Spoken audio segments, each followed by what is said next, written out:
விவாகரத்துன்றதே வந்து தயவு செஞ்சு போகாதீங்க. முதல்ல நீங்கள் சூஸ் பண்ணுறதே நீங்கள் சரியாக பண்ணலாம். எங்கேம்மா போயிட்டுருக்கு நாடு?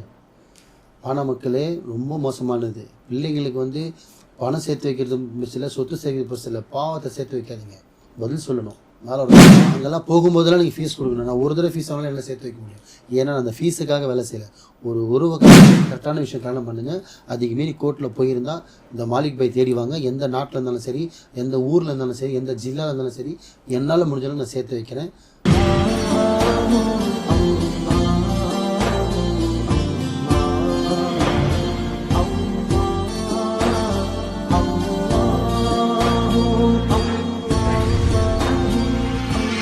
மர்ஜின் நேயர்கள் அனைவருக்கும் அன்பான வணக்கங்கள். புழல் காவாங்கரை ட்ரிபிள் டவர்ஸ்ல இருக்கக்கூடிய மாலிக் பாய் அவர்களை தான் சந்திக்க வந்திருக்கோம். வணக்கம் பாய். வணக்கம்மா பாய். இப்போ நிறைய பேர் வந்து விவாகரத்துக்கு போயிடுறாங்க. இது சின்ன சண்டைனாலும் உடனே எனக்கும் இவங்களுக்கும் ஒத்து வரல, விவாகரத்து பண்ணிக்கிறோம்னு சொல்லி பிரியற நிலைமைக்கு போயிடுறாங்க. இந்த மாதிரி விவாகரத்து வரைக்கும் போன தம்பதிகளை ஒன்று சேர்க்க முடியுமா? அதில் தான் மாலிக் பாய் ஸ்பெஷலி. நல்லா தெரிஞ்சுக்கணுமா? விவாகரத்து முதல்ல நான் 2 லைனாக சொல்லிடுறேன். விவாகரத்துன்றதே வந்து தயவு செஞ்சு போகாதீங்க. முதல்ல நீங்கள் சூஸ் பண்ணுறதே நீங்கள் சரியாக சூஸ் பண்ணணும். மேரேஜுன்ற லைஃப்பில், அது லவ் மேரேஜோ அரேஞ்ச் மேரேஜோ, லைஃப்பை கரெக்டாக சூஸ் பண்ணிங்கன்னா உங்களுக்குள்ளே சண்டை வராது. சண்டை வந்து புரிதல் நல்லாயிருக்கும். சண்டை வராது. சண்டை வராமல் இருந்தாலே உங்களுக்குள்ளே பிரிவினை வராது. பிரிவினை வரலனாலே நீங்கள் 2 பேரும் அந்யூனமாக இருப்பீங்க.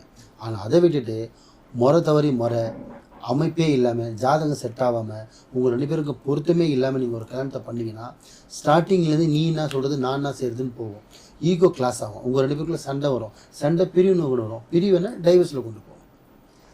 நீங்கள் ஒரு விஷயம் தப்பு பண்ணுறதால எவ்வளோ ஃபியூச்சர் பாதிக்குது. இதுக்கு நடுவில் உங்களுக்கு ஒரு ஆண் குழந்தை ஒரு பொண்ணு குழந்தை 2 குழந்தை ரோட்டில் நிற்கும். ஒரு குழந்தை நீ வரல, ஒரு குழந்தை நான் வரல. பாசத்தை நீ அம்மா பாசம் நீ கொடுப்ப, அப்பா பாசம் நான் கொடுப்பேன். அப்போ அப்பா வச்சிருக்கிற பிள்ளைக்கு அம்மா பாசம் யார் கொடுக்குறது? அப்போ அம்மா வச்சிருக்கிற பிள்ளைக்கு அப்பா பாசம் யார் கொடுக்குறது? உன்னர் அப்பா வந்து கொடுக்கும். என்னம்மா இதெல்லாம்? எங்கேம்மா போயிட்டுருக்கு நாடு? பண மக்களே ரொம்ப மோசமானது. பிள்ளைங்களுக்கு வந்து பணம் சேர்த்து வைக்கிறது பிரச்சனை, சொத்து சேர்க்கிறது பிரச்சனை, பாவத்தை சேர்த்து வைக்காதீங்க. பதில் சொல்லணும். மேலே ஒருத்தர் பார்த்துட்ருக்கான். தயவு செஞ்சு முறைப்படி கல்யாணம் பண்ணுங்கள். பொருத்தம் பாருங்கள், ஜாதகம் பாருங்கள், கரெக்டான வர கல்யாணம் பண்ணுங்கள். சண்டை சாடி இல்லாமல் வாழுங்க, விட்டு கொடுத்து வாழுங்க. டைவர்ஸ்னு போகாதீங்க. அதுமாரி டைவர்ஸ் போயிடுச்சா மாலிக் பாய் நம்பி வாங்க. என்னால் முடிஞ்சது டைவர்ஸ் கேஸுக்கு போய் லெட்ரு போயிட்டு ஹியரிங்கே நீங்கள் போயிருந்தாலும் சரி, கவுன்சிலிங் போய் அதிகபட்சம் போய் பிரிஞ்சு 6 மாதம் ஆச்சு போய், 1 வருஷம் ஆச்சு போய், அதிகபட்சம் 1.5 வருஷம் ஆச்சு போயினா கூட நான் எப்படியாவது கஷ்டப்பட்டாது ஒரு 3-4 மாதம் டைம் எடுத்தாலும் உங்களை சேர்த்து வச்சுருவேன். ஆனால் கோர்ட்டில் போனீங்கன்னா 5 வருஷம்னா சேர்த்து வைக்க மாட்டான். நான் ஒரு 3-4 மாதத்துலேயே சேர்த்து வச்சுருவேன். இல்லை பை நான் பிரிஞ்சு 5 வருஷம் ஆயிடுச்சு பை, 8 வருஷம் ஆச்சு, 10 வருஷம் ஆச்சுன்னா ட்ரை பண்ணலாமே தவிர ஆனால் 100% சேர்த்து வைக்க முடியும்னு இந்த மாலிக் பாயில் அசூரன்ஸ் கொடுக்க முடியாது. முடியும்னு வாக்கு கொடுக்க முடியாது. 1.5 வருஷம் அல்ல பை, உங்களுக்காக அதிகபட்சம் 2 வருஷம்னு வச்சுக்கிங்களேன் பை. 1 வருஷம் பிரிஞ்சிடணும் பை. கோர்ட்டில் போட்டு 1 வருஷம் ஆகுது பை. கோர்ட்டில் ஹியரிங் போயிட்டுருக்கு பை. 1 வருஷம் ஆகுது பை. அவன் என்ன வேணான்னு சொல்கிறா பை. ஆனால் எனக்கு அவன் வேணும் பை அப்படின்னு பையன் வந்தாலும் சரி, இல்லைண்ணே எனக்கு என் ஹஸ்பண்ட் தானே வேணும், தெரியாமல் டைவர்ஸ் கொடுத்துட்டேண்ணே, என்னை வேணான்னு சொல்கிறானே, அவன் கோர்ட்டில் கேஸ் வாபஸ் வாங்கிடணுண்ணே, என் கூட அவன் வாழணுன்னு சொல்லிட்டு அந்த பொண்ணு வந்தாலும் சரி, 2 பேருக்கு போட்டு பார்த்துட்டு பொருத்தம் நல்லா அந்த சேர்த்து வச்சா நல்லா வரும்னா இந்த மாலிக் பாய் நான் சேர்த்து வைப்பேன்.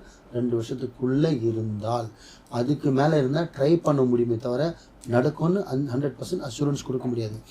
அவள் இந்த நாட்டில் இல்லை, US, Canada, Australia, London, France, Malaysia, Dubai, Singapore, any one country, எந்த கண்ட்ரியில் இருந்தாலும் இந்த மாலிக் என்னால் முடியும். அதுக்கு தேவை அவங்களோட ஃபோட்டோ, அவங்களோட பேருங்க, டேட் ஆஃப் பர்த் இருந்தால் போதும்.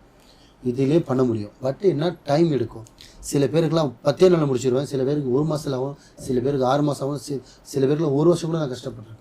நானே கேட்குறேன், ஸ்டேஷனில் போயிட்டு கோர்ட்டுக்கு போய் 10 வருஷம் அலையிறதுக்கு நீங்கள் இடத்துல 4-5 மாதம் அலைஞ்சாலும் சேர்த்து வச்சு, அதுவும் அங்கெல்லாம் போகும்போதெல்லாம் நீங்கள் ஃபீஸ் கொடுக்கணும். நான் ஒரு தடவை ஃபீஸ் ஆனாலும் என்ன சேர்த்து வைக்க முடியும்? ஏன்னா அந்த ஃபீஸுக்காக வேலை செய்யலை, ஒரு உறவுக்காக வேலை செய்கிறேன். இன்றைக்கி உங்கள் ஜோடி நான் சேர்த்து வச்சா நாளைக்கு ஏன் புண்ணாட்டி பிள்ளைங்களோட நான், ஏன்னா புண்ணியத்தை புண்ணியம் பண்ணி தான் வாங்க முடியும் தவிர பணம் கொடுத்து வாங்க முடியாது. நான் புண்ணியத்தை சேர்க்க பார்க்குறேன், பாவத்தை சேர்க்க பார்க்கல. முடிஞ்ச அளவுக்கு கரெக்டான விஷயம் கல்யாணம் பண்ணுங்கள். அதுக்கு மீறி கோர்ட்டில் போயிருந்தால் இந்த மாலிக் பாய் தேடிவாங்க. எந்த நாட்டில் இருந்தாலும் சரி, எந்த ஊரில் இருந்தாலும் சரி, எந்த ஜில்லாவில் இருந்தாலும் சரி, என்னால் முடிஞ்ச அளவுக்கு நான் சேர்த்து வைக்கிறேன். நல்லதே நினைங்க, நல்லதே செய்யுங்க, நல்லதே நடக்கும். வாழ்க வளமுடன். சூப்பர் பாய். எல்லாருக்கும் ஒரு வரப்பிரசாதமான பதிவுன்னு இதை சொல்லலாம். கணவன் மனைவி விவாகரத்துக்கு போயிட்டோம், இருந்தாலும் மனம் திருந்தி வாழணும்னு ஆசைப்படுறோம், யாராவது ஒருத்தர் ஆசைப்பட்டா கூட சேர்த்து வைக்க முடியும் அப்படின்னு ரொம்ப அற்புதமான தகவல் கொடுத்தீங்க. நன்றி பாய். நன்றி.